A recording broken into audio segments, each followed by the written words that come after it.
Very different islands, Manhattan and Madagascar.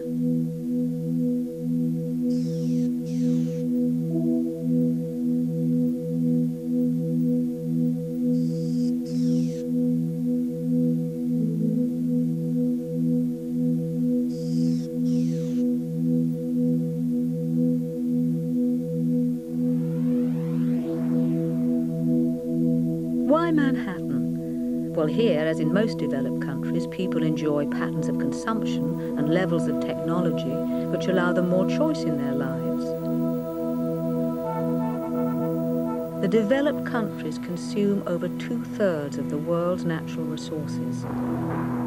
And in an average lifetime, an American will use 120 times more of these than a Madagascan.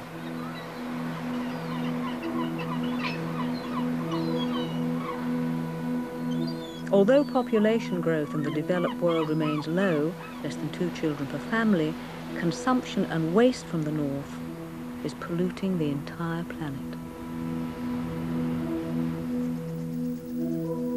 Why Madagascar? The threat posed in Madagascar, like most developing countries, is one of massive population growth. Here, families have an average of 7 children, and today's population of 12 million will nearly triple in 30 years' time. To support this huge population growth, one of the fastest in the world, desperately poor farmers are forced to find new land for crops. And every year, huge tracts of virgin forest are cut back and burned, wrecking not only the land resource, but the island's unique wildlife as well. So in their different ways, each family symbolizes the effects we all have on our local and our global environment.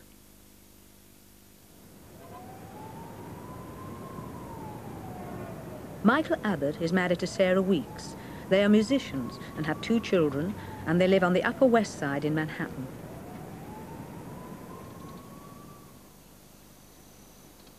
Shushon, a farmer, is married to Etudi. They live with their 6 children in a village near the Ranamafana rainforest in southeastern Madagascar.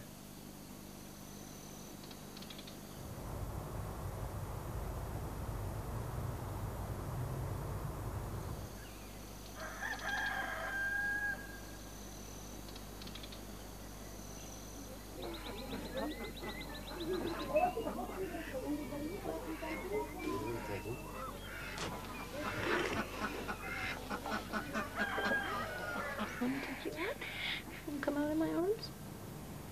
Yeah. Okay, come on. Sit up a sec so I can get you. Okay. Oh, good boy. Good boys. Ritur aku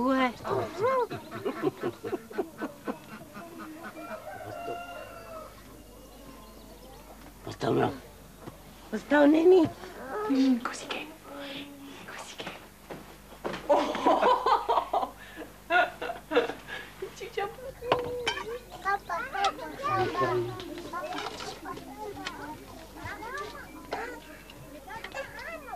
Shushon is 38 and Etudi 28. Shushon comes from a family of 3, Etudi from a family of 14. I'm going to watch how much you put in, okay? Let's see. Gabriel will be 6 tomorrow, and Natty is 2.5. Ooh. I think that'll do it.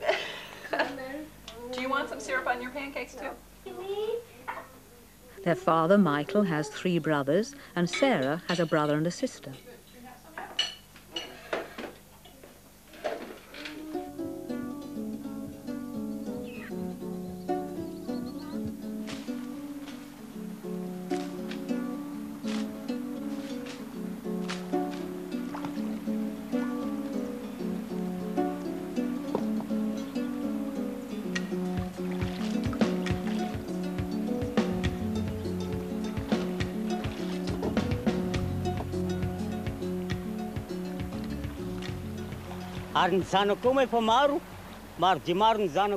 I have many children, and I will have a lot of problems if I don't plant enough food for them. My aim is to feed my children, so I have to grow a lot of crops.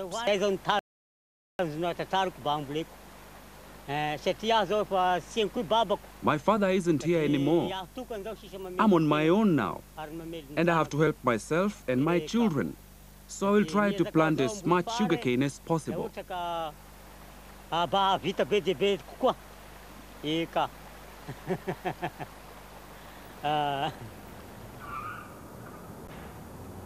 Well, I would have never guessed that I would have ended up living in Manhattan. I grew up in the Midwest, and I had a big front yard and a big backyard, and my mother gardened, and somehow I never envisioned myself living in an apartment building.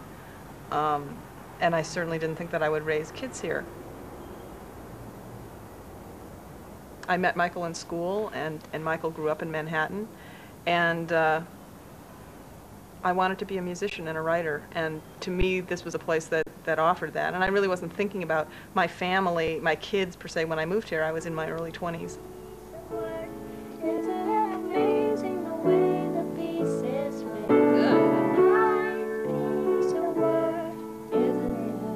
Good. Let's do the perfect spinning circle. It's a perfect spinning circle. Now it's fun again. Don't touch it. Don't touch it.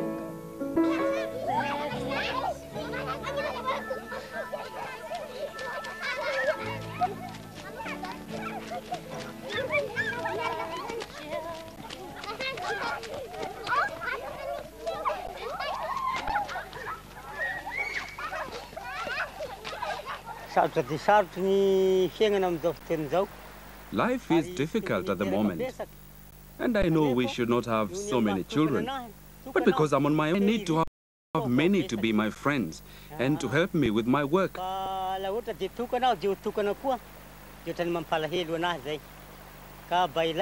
you see, they are helping me already.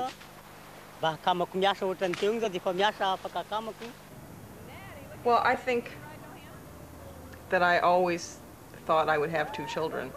I certainly believe in zero population growth.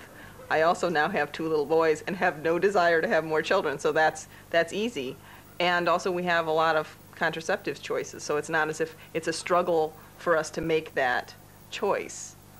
It's simply a choice that we've made, and I don't see any reason why that won't be the case. We have our 2 children, and we won't have any more children. It's nice to be able to just say that and know that that's the truth. It's not something that we ever worry about. I could foresee that changing in 8 years. I can't. I know. I mean, it seems very unlikely, but I could, it doesn't. I wouldn't rule it out totally. I mean, I don't want to have more children at this point either. As much as I love my kids, and I can imagine maybe when Natty's not 2, but he's 6, and it's a little more manageable, I would have loved to have had a daughter. I could imagine wanting another kid, but I think it would be very irresponsible in this day and age to have more than 2 children. I just really feel that's something that we can do. That's not a big sacrifice. We have our children. We have a wonderful family. We don't have to have more children.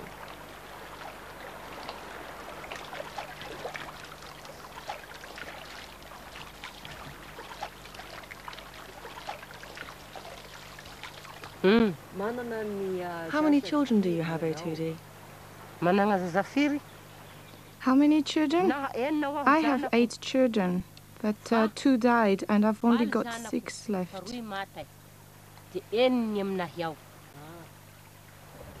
Oh, I'm so sorry.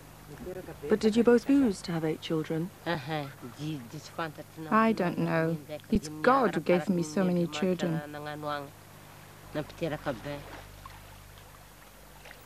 Would you like to stop having children? Yes, I would like to stop, but I don't know how. The trouble is that I'm very tired. The doctor told me to go to the hospital, but I don't have enough money to take care of myself. The doctor said I shouldn't have any more children.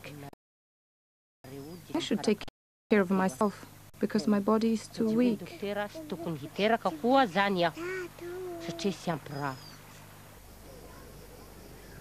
The only hospital that Otudi could visit is at Ranamafana, 20 miles from her village, a day-and-a-half's walk there and back. Here, a small medical team do their best to help the 30,000 people in the area, but they are struggling. with poor communications, lack of adequate drugs, and appalling facilities. Dr. Merciel of the Ranimafana project. Here, we face three big problems. The first thing is that in this country, men are traditionally the dominant sex. So, family planning can't really begin to work until people begin to understand that. The second problem is that educational standards here are very low.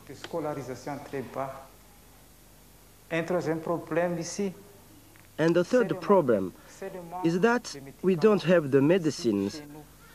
So I have to ask people to travel some 60 kilometers or more to buy them at Fianarantsoa, the nearest town. But they can't afford to do this because they are too poor here in Ranimafana.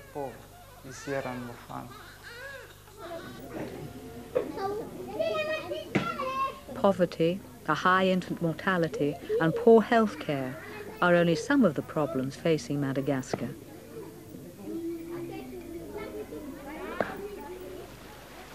Having as many children as possible is a powerful tradition here, and Itudi has never even heard of contraceptives.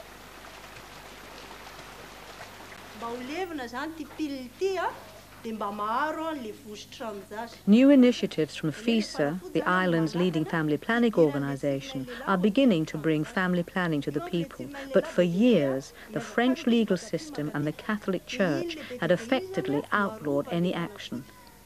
In a country over twice the size of Britain, the biggest problem is getting the message through to remote villages who need the help most. Above all, the message has to get through to the children. Otherwise, the battle to prevent the population nearly doubling in the next 20 years will have been lost. Well, I guess in our lifestyle, what a child uses here might be different than what a child might use up in a third world country. But I still feel, you know, that if you have two children and they have two children and they have two children, that that's one way that we can balance it.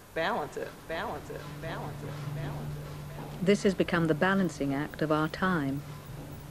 200 years ago, the Industrial Revolution in the North triggered an unprecedented rise in population growth, but now this is more or less stabilized. In the last 100 years,